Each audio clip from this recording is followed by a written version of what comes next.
Hi, it's Gabriela, and I will tell you where to find the merchant token for Amazon.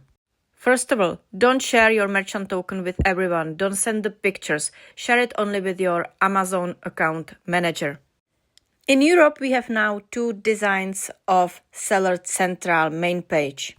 If you are using the new one, go to the Settings and Account Settings. Old administration, go to the Settings and Account Info. From this point, we see the same pages, so go to the Business Information. And here we go, you click on Your Merchant Token.